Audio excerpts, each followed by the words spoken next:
My name's Jackie. I'm the owner of King's Automotive in Bloomingdale. We're going to be working on a 2013 M3. This was actually mine, and today we're going to be installing a Brembo big brake kit. It's the 365 fronts, and I think it's 340 rears. I bought them off from some guy in Jersey, actually. He took it to a track. I don't think he liked the setup, so he was just looking to get rid of it, and I picked them up for a pretty good price. So we're starting by taking off the wheel. Most BMWs, the lug studs are 17 millimeters. When you're taking them out, you just gotta be careful. We don't really have this problem in Jersey because we get rust, but a lot of times when you start taking off all five, the wheel will just start falling off on its own. In Jersey, we don't really have to worry about that because there will be corrosion between the rust and the wheel, so you almost have to like kind of hit it off. Set the wheel off to the side, and then you're gonna take off the caliper, take off the rotor. Some people trim the brake shield. The brake shield is kind of like a heat shield, so to protect like the boots, rubbers from all the heat generated by the brakes. But I don't know how much I'll be tracking this thing, so I'm probably just gonna remove the brake shield. And in the event a ball joint goes bad, I'll probably just replace it. If a bushing goes bad, I'll probably just end up replacing it. To take off the caliper, people usually disconnect the sliding pins in the back, take off the caliper piston in the bracket. I'm changing the whole caliper, so I'm just gonna take off the caliper as a whole. It's an 18 millimeter wrench in the back. I believe these two screws on the rotor have to come off. They're H5s, 5 millimeter Allens. They're probably gonna be on there pretty tight. Sometimes they strip out, so just be careful, especially if you live in the salt belt and you drive your car hard. The heat kind of freezes it in there, and then, you know, just corrosion as well. What you can do as a trick is to just, you know, take a 5 millimeter hex, start tapping it in, and the vibrations will kind of like help to work them loose. And if that doesn't work, I usually get an air hammer and hammer like a bigger socket in there to get them out. Weapons of choice here, got a big breaker bar with an 18 mil, got an electric ratchet with an 18 mil, so once I break them free, I don't have to keep ratcheting with the big one. And this screwdriver, I kind of just turn the front wheels out towards me. It's kind of a hack, but you can kind of just stick the screwdriver in between the rotor. Usually you don't want to do it if you're going to reuse a rotor, but since I'm changing them, doesn't matter. Just want to push back the piston a little, and that'll give you like room to wiggle it off later once I unbolt the hole. So basically you got this one up here and another bolt up here. We're just gonna go at it. Break them free. And then the whole caliper comes off. I'm gonna go find something to tie it up actually so we're not dangling. It's just good practice to not let the caliper hang on the hose. Just tie it up to this strut over here. We're out of the way. Pretty nice, just adapting the air hammer onto like a 3/8 drive.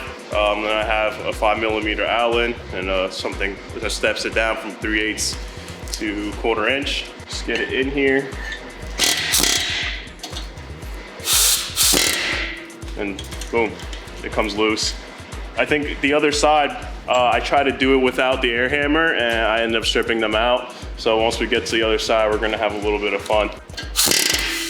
As you take these rotor screws off, the rotor is going to want to try to come out unless it's stuck to the hub like the wheel was. Just want to be careful. This will definitely break a toe. We'll weigh this at the end later.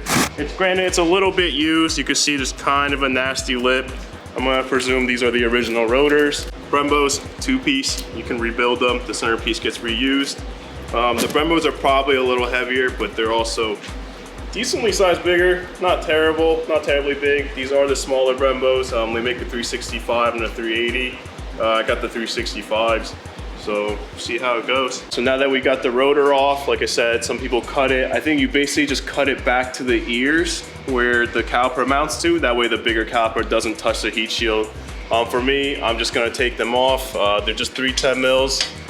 Just break them loose.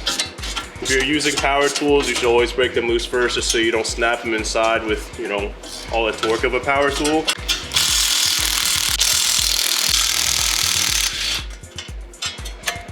Okay, now on this rotor, you have alignment dowels. The rotor can only really go on one way. Can't mess it up. Once you get it on, you can put in the rotor screws. With these rotor screws, you really don't have to go that tight on them. They kind of just hold the rotor in place. On the torque spec for these, they don't really go on that tight. There's no real chance of them falling off ever. So for these, I kind of just go by feel. I just go hand tight on them and then a little bit more. The size is a 5 millimeter Allen. Once you put the wheel back on, everything holds it, so there's no chance of it coming off. There we go. For the people attempting this at home, you'll want to make sure that your bleeders on the caliper are facing up. Sometimes people install them like on the other side. I could probably install it this way, when the bleeders will face down and you're never gonna get a brake pedal, because when you go to bleed the brakes, all the air is gonna get trapped up here when the bleeders are down here. So you get fluid coming out of the bleeders, but all the air inside the pistons, you're not getting out. So you always have to make sure that the bleeders are facing up. These just take the same bolts. This is a smaller kit, so it doesn't come with the adapters. So this should bolt right on. These reutilize the same bolts, just 18s, so they thread right in. Pretty much done with the front. We gotta hook up the brake lines, transfer the brake pad wear sensor, and then bleed it.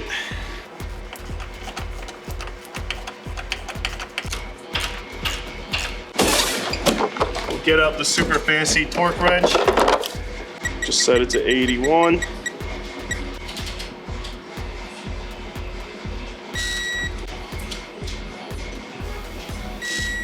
We got the caliper bolted down, we got the rotor bolted down. We're just gonna take off the brake line, run this stainless, it's already on there. The kit doesn't come with it. It just so happens the guy who I bought it from already had these and he threw them into the deal. So we'll get a drain pan to catch fluid that's coming out. Over here, we're just gonna disconnect this line. As you start loosening it, you're gonna have fluid come out. Just make sure it doesn't get on any painted surfaces. Make note of how it's routed. This is going in between the sway bar link and the strut. So you don't want to loop it the wrong way and run into an issue where something's like pinching. One last thing you'll also want to do is if you're running brake pad wear sensors, you're going to want to take it out of the caliper over here. The brake pad wear sensor just clips into like a slot on the brake pad. The new brake pads have it as well. Some people don't run them. Some people just kind of like splice it together to turn off the light permanently. You could do that too. I think I'm just going to put it back since everything's still good. So we'll just get a plier and take them off. You have to be careful because when you take them off, there's a little clip that likes to stay inside the pad. That's what kind of holds it. So just want to put it back on the sensor. And then next, we're going to disconnect the line on the chassis, and then this whole caliper will be ready to come off. You'll usually want a line wrench for this, but I actually just use an open-ended. It's a snap-on one. It has like a flank drive, so it's got teeth into that grip pretty hard. We never really had a problem taking it off. Oh, it's an 11. Once you start taking it off, you can see the fluid's already trying to come out a little by the line. Got that off, this line just comes out. I already unclipped it from its holder, and then the whole assembly is out. Again, the orientation of the line runs in between the strut and the sway bar link. So we'll clip it in to the factory holder in the back. Start threading in your line nut. Again, that's an 11 millimeter. When you're taking off the line nut, you'll want to be sure you don't lose this clip, because as you tighten down this line nut, this clip actually provides tension so the whole thing stays fixed. You lose that clip, you'll still be able to tighten down the lines. This line will just be able to move in and out. And that probably won't cause any damage or anything like that, but you know, you just don't want things to be moving around. After you're done with the area, like I said, I just take some brake clean. I'll try to get the brake fluid off of the paint and all the other components. That's it for the front. Next, you gotta bleed it. Our brake fluid, a lot of people like to use either like Motul or something from Liquid Moly. We just use Pentosan Super Dot 4. Rears, the same thing, 17 millimeters. I got these extended because I have 12 millimeter spacers on the back, I believe. I have nothing on the front, so they kind of look a little weird. But I believe 12 in the rear, 15 in the front. You'll get the perfect fitment on a stock E92. Step number one, I'm gonna take off my spacer, and then just like the front, I'm gonna relieve the tension off the piston. That way the caliper can slide off really easily. These spacers, they give you nice little reliefs. You can probably just tap a screwdriver in there. Get in between the pad and the caliper and start pulling it forward. You'll feel the caliper piston start to retract. Screwdriver's coming forward, and then you kind of free up this caliper so it can slide. Same as the front, you got the brake pad wear sensor. I'm gonna transfer mine over since it's still good. When you take it off, just be careful, it's plastic. There's always a chance you'll crack it. So the clip actually came off with the sensor here, so just slide that back on. A lot of times they like to just stay inside the pad. You can unclip it from this little rubber grommet on the bleeder, and then just set it off to the side. The caliper Bracket bolts to the knuckle are 16 mil. I have here on a 1/2 inch breaker bar with a 3-inch extension. Just make sure you're on there straight. You don't want to run the risk of rounding them out.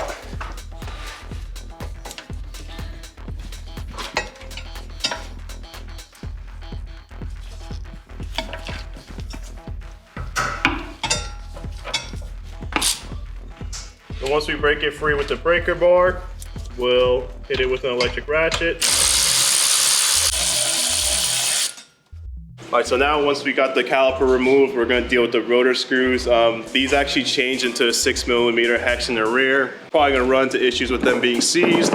So I'm gonna jump straight to the air hammer. Before you strip it out, just get the socket on there, give it a good few whacks with the hammer while turning your ratchet, and it should come loose. We'll get the rotor off. Sometimes you get unlucky and the e-brake is like stuck to the inside. At that point, you're probably gonna have to find a way to adjust the e-brake down. Usually you won't run into issues, but just in case. We got some grooving on the back of my original rotors. Like I said earlier, when I first bought the car, the previous owner had told me I probably needed rear brake pads. He was probably right, so. All right, so first impressions on the rotor side by side, it's gonna be a lot thicker. Probably help with a lot of heat dissipation. As far as diameter, this one actually looks smaller for some reason, but I guess this is what we're running with. Yeah, but it says Brembo, so like worth every penny, right? I mean, hey, like I said, I bought this shit for style, man. Bunch of dust from my e-brake. Just gonna clean it off. You don't gotta go crazy. Your wheel bearing's back there, and there's a seal that keeps all the grease inside. You know, brake clean dries rubber out, so you don't want to kill it. Yeah, basically where this meets up to the spindle, you're just gonna want to cut. We'll get a marker in a second and mark it, and then do some cuts. All right, so we're just gonna mark it. My Sharpie's not that great, so as long as I kind of have a general idea.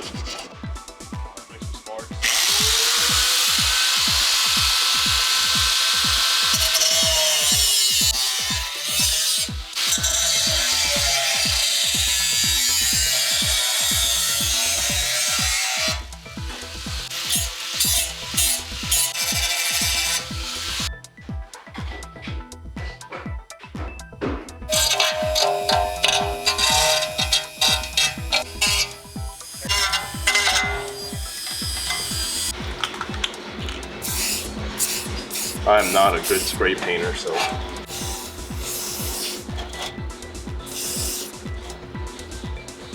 little bit heavy, but. A little bit heavy, but you know, once the rotor goes over it. So unlike the front, there's no alignment dowels. The only two things you really have to line up is the rotor screw. So.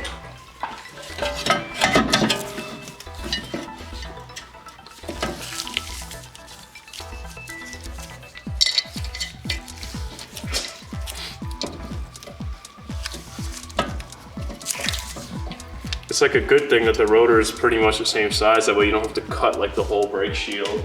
No real torque spec on these. These just hold the rotor on. Make sure it's not touching the e-brake. So we'll go to the back, fit the caliper, put the 2 screws back in. There's no bracket to mess around with. All you really gotta do is trim the brake shield. We'll just snug them down with this and then torque it to spec. The rear torque specs are 50 foot-pounds, 16mm again. We just finished torquing down the caliper. Same deal as the front. We're gonna take out the line nut, hook up the line, and then we should be good to go. This line is pretty short, so there's actually no rubber grommet to hold anything in place. So it's a little bit easier to deal with. The rear line, same as the front, 11mm. Just gonna go at it with an open-ended again. I said I would never modify this car, but I cut my brake shield. There's that. There's the brake pads. They don't look that bad. They were making noise for a while, but pretty straightforward. The front is basically like a bolt-on process. Once you take off the brake shield, you don't gotta cut anything. The rear is just a little bit more tricky because we didn't run into the problem here, but sometimes, like I said, the parking brake will be like caught on the lip of the rotor on the inside, and that will give you some trouble. Shout out to Snap-on, because if you shave down your wrench, you could just give it back to them if your dealer's nice. Once we got the line bolted down, you're just gonna want to clean off anywhere that brake fluid was. Well, we finished up with the passenger side, front and rear. We still have to do the driver's side, but that's basically the same as doing this side. At this point, we're just gonna bleed out the brakes and then we should be good to go. The process of bleeding it, once you've taken off anything in the brake system, you introduce air. The brake system works off of brake fluid. You can't have any air at all in the brake system, or you're going to have a really soft and spongy brake pedal, because air compresses. If you try to compress water, it's not going to. Like whatever you're trying using a compressor is gonna break. So that's basically how the premise of brake fluid works. When you step on the brake pedal, you're compressing that fluid. The fluid comes out, squeezes the caliper, and presses against the pads, which then press on the rotor and the car stops. Basically how we're gonna do this, when I start telling you to pump it, you just go on step on the brake pedal a couple of times, and then you're gonna hold it down. I wouldn't go crazy hard, but to the point where it stops. 1, 2, all the way down. Hold on, I probably should have cracked this open first. You can let go. 1, 2, 3, and holding. Pump it. Holding. So basically, we're gonna do a brake fluid flush at the same time. We probably won't be able to catch it on the video, but basically you can see the color of this fluid's a little bronze. The color of like brand new brake fluid is kind of like, it's almost transparent. There's like a slight yellow like hue to it. Basically it looks like the fluid is coming out, but just a lot lighter. When you're doing a flush, you basically just want to, keep letting the brake fluid out until you see the color change from the dark color to a lighter transparent one. And while we're bleeding, we just have to keep in mind to keep the brake master cylinder topped off. If you run that dry, you're going to end up having to bleed the whole thing all over again. So pump it up. 1, 2, holding.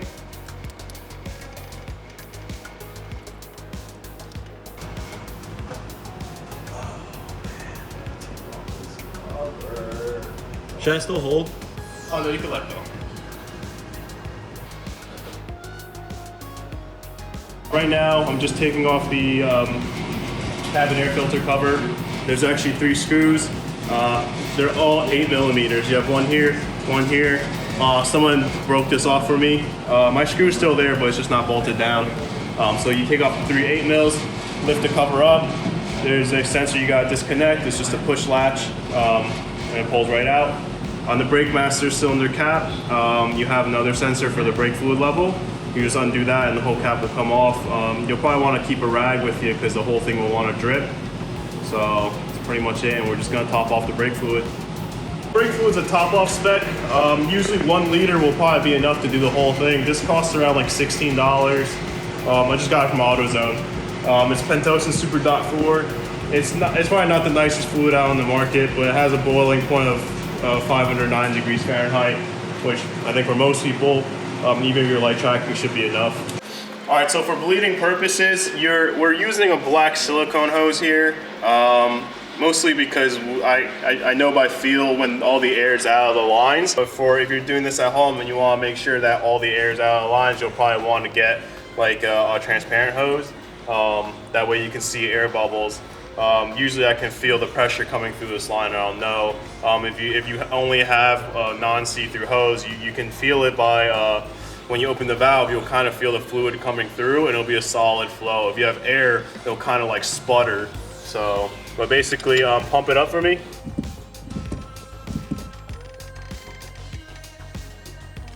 Pump it up.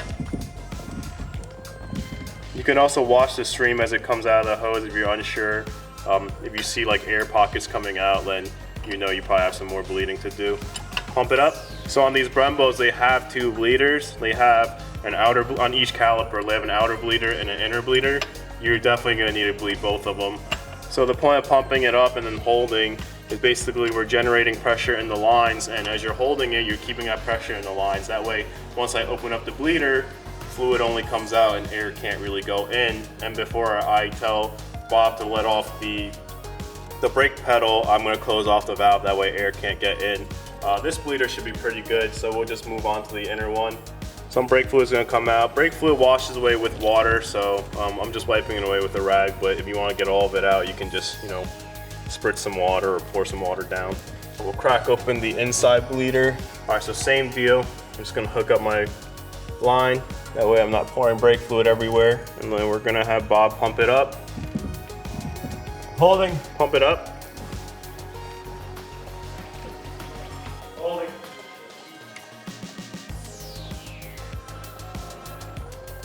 Pump it up. That should be it for this caliper.